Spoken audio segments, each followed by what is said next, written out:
Right now, as we speak, a woman is sitting at home after being publicly humiliated in front of millions of people she has never met. She was just doing her job, and the man who did it to her, he just walked out of federal court completely free. The jury gave him everything. And here's what makes this story so terrifyingly complicated. They might be both entirely completely right. Since the beginning of time, one of the most fundamental things about being human is the need to feel safe. Safe in your home, safe in your dignity, safe in the idea that if you do nothing wrong, the world will leave you alone. And when that safety gets ripped away from you, whether you're the person whose door gets kicked in or the person whose face gets put in a music video watched by millions of strangers, the wound is real. The humiliation is real. The trauma is real. Today, we're going inside the 2022 Afroman case, and I don't mean the memes. I don't mean the viral songs. I mean the actual verified, documented facts, because hidden inside this story is one of the most unsettling lessons about empathy you will ever hear. But before we go any further, I need you to do something. Think about the last time you were absolutely certain you were right in a conflict. Someone wronged you, they didn't apologize, maybe you were furious. And really hold that feeling, because by the end of this, you're gonna see it completely differently. And make sure you stay until the end, because the 4 questions I'm gonna give you have genuinely changed how I handle every conflict in my life. They're gonna change yours too. These are their stories. The raid, August 21st, 2022, Adams County, Ohio. A quiet neighborhood on a normal summer day. Joseph Foreman, better known to the world as Afroman, isn't even home. But that doesn't stop the armed sheriff's deputies from descending on his property. They have a warrant. They're looking for evidence of drug trafficking and kidnapping. They don't knock politely. They break his gate. They breach his door. They move through every room of his home, a home that's empty. Nobody's there. His kids and their mother pull up to the property afterwards, but they're not allowed inside. They can only watch from outside as strangers move through their home. And what do the deputies find? Nothing. Not a single piece of evidence. No drugs, no trafficking, no kidnapping, no criminal activity of any kind. The man they turned upside down was innocent. The house they violated held nothing illegal. And so they leave, just like that. Gate broken, door broken, his kids and their mother showing up to the strangers inside, not allowed to enter their own home. Dignity completely shredded. And here's the part that should make your blood run absolutely cold. Nobody said sorry. No apology, no compensation, no accountability hearing, no departmental consequences. The system, the same system sworn to protect him, shrugged and moved on like nothing happened. I mean, really picture that. Picture being in your home, your sanctuary, the one place in the world that's supposed to be yours. An armed officer stormed through your door because a judge signed a piece of paper. Completely legal and completely catastrophically wrong. And then silence. That silence is where this entire story is born. But what Afroman did next, the system never saw coming. When trauma becomes art. Here's what the Adams County Sheriff's Office didn't account for. Afroman has security cameras everywhere. He had the entire raid on video. Every officer, every moment, every broken hinge, all of it. And he did what artists do. He turned his trauma into something. He released music videos using that actual security footage. One called, "Will You Help Me Repair My Door?" About, the door. One called, "Bring Your Wife," a response to what felt like a home invasion. And the one that went everywhere, Lemon Pound Cake, named after an officer who, during the raid, glanced at a lemon pound cake sitting on his kitchen counter. That detail alone is so perfectly absurd, so completely American, it became a punchline for the entire internet. These videos went viral, millions and millions of views. The comment sections were celebrations. The underdog had landed his punch. And from a legal standpoint, completely, utterly protected. First Amendment, satire, artistic commentary on police overreach. Afroman checked every constitutional box. He didn't stop there. He released a full album. He sold merchandise because the system was not going to pay for his gate, was not going to pay for his door, was not going to give him a single dollar of compensation. So he monetized the only thing they couldn't take from him, his story. For a while, it looked like a perfect ending.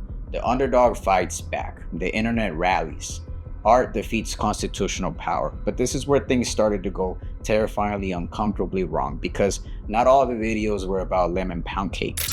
And this is where I need you to hold two things in your mind at the same time, because it's about to get complicated in a way that doesn't let you pick sides easily. The dark turn. Some of the videos didn't just feature the raid, some of them featured the officers, by name, by face, with sexually suggestive content built around them specifically. One video, 13 minutes long, centered on a woman named Deputy Lisa Phillips. Sexualized innuendo directed at her in a video watched by millions of people. Now, Deputy Phillips didn't write the warrant. She wasn't the decision maker. She was off duty. She got a call from her supervisors and came in to do her job. A job executed legally under the authority of a warrant a judge has signed. She showed up, did what she was trained to do, found nothing, and went home. And then, months later, her face was everywhere. Her name was everywhere. People online were harassing her. Her family was affected.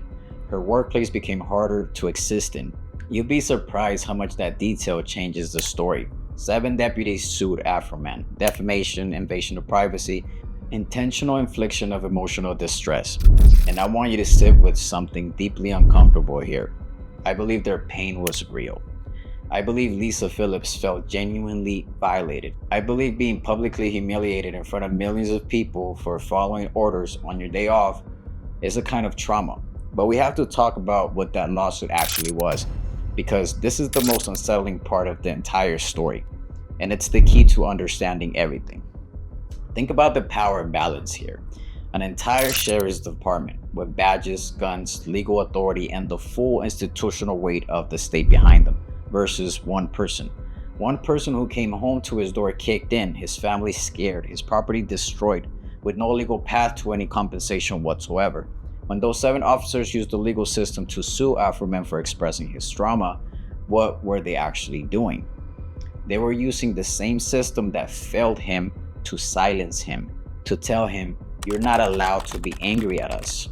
That is terrifying and dark, in a way that goes so much deeper than any music video. But, and this is where real empathy gets hard, Deputy Phillips is also a human being with a life and a family, who didn't design the system, who followed orders, who got called in on her day off.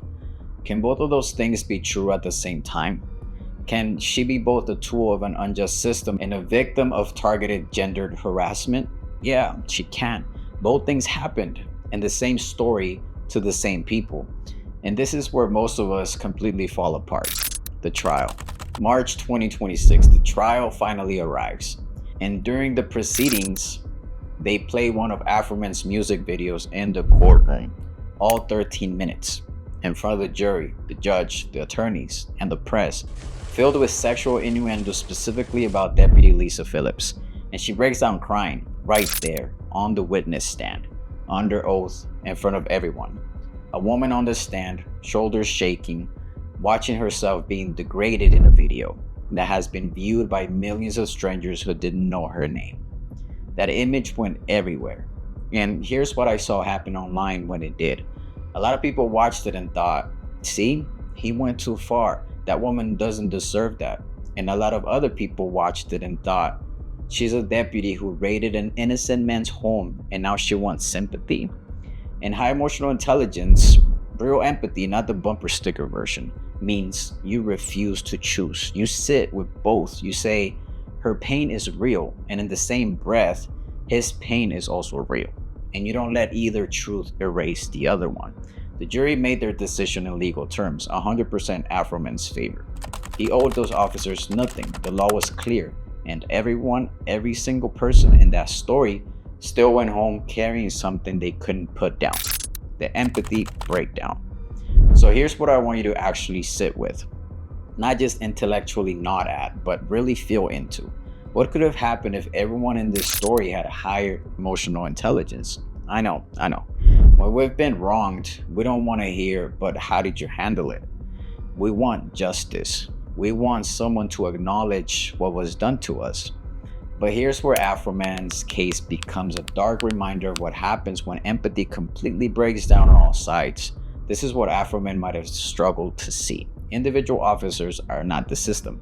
Deputy Phillips didn't write the warrant. She didn't build the legal framework that allows raids with no consequences. She's a person, and creating sexualized content about a specific woman in a male-dominated profession, using her name and face and directing it at her specifically, that crosses into gendered harassment. It just does, regardless of how just the broader cause is. This is what the deputies might have struggled to see. The catastrophic power imbalance. Afroman had nothing. No legal remedy, no compensation, no apology, no platform to be heard through official channels. His art wasn't just expression. For him, it was the only form of accountability available to him. And using the court system to silence someone the court system already failed isn't accountability, it's control. And so you get a 4-year escalation that nobody stopped. No apology led to the music videos. The music videos led to the lawsuit. The lawsuit led to more music videos. And on the night that one of the deputies testified at trial, the very same night, Afroman posted a brand new song by name about that deputy. That same night, nobody paused, nobody breathed, nobody asked, what does the other person actually need to feel whole? Not the department, not Afroman, not the deputies. And I'm not here to blame them. I'm here to show you that this pattern, this exact pattern, is one you probably recognize, because most of us have been in our own version of this story. Most of us have been wronged, and most of us in that situation have made choices that escalated things, that caused our own kind of damage, that prioritized being right over actually healing. That's not weakness, that's human, but it's the thing we have to see clearly if we want to do something different. So let me give you what I promised, the 4 questions. These aren't hypothetical. These are the actual questions that change how conflicts unfold in your relationships, at work, with your family, online, anywhere two people get genuinely wronged by the same situation. Question 1. Can I acknowledge their pain without abandoning my own truths? Empathy is not agreement. It doesn't mean you give up your position or excuse what was done to you or pretend you weren't hurt. It means you make space for the fact that their experience of the situation is real to them as yours is to you. Both can exist. They don't cancel each other out. Question 2. What am I not seeing because of my position of power? And if you're immediately thinking, I don't have any power in this situation, check again. Someone always has less. The deputies had institutional power. Afroman had public platform power. In your conflicts, you might have more age, more money, more social standing, more information. Power takes 1,000 forms. Finding yours is the first step to using it responsibly. Question 3. Am I reacting from hurt or responding with wisdom? There's a real difference. Reacting is fast. It feels like justice the moment you do it. And it almost always makes everything worse. Responding is slower. It's harder. It requires you to feel the hurt and then choose something beyond it. That's the move that actually changes outcomes. And question 4, the one that hits hardest. What does healing actually look like beyond just winning? Because Afroman won, the jury says so legally, completely without appeal. And every person in that story is still carrying something.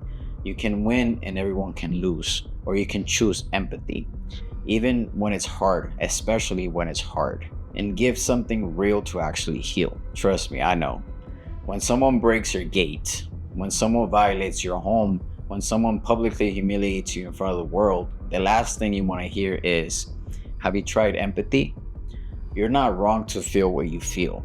But here's what the Afroman case shows us. When nobody stops to ask what the other person actually needs, the escalation never ends. It just keeps generating damage. And 4 years later, everyone's still bleeding from the wounds that a single apology, maybe even a single moment of genuine human acknowledgement might have prevented. You don't have to be the system. You don't have to be Afroman.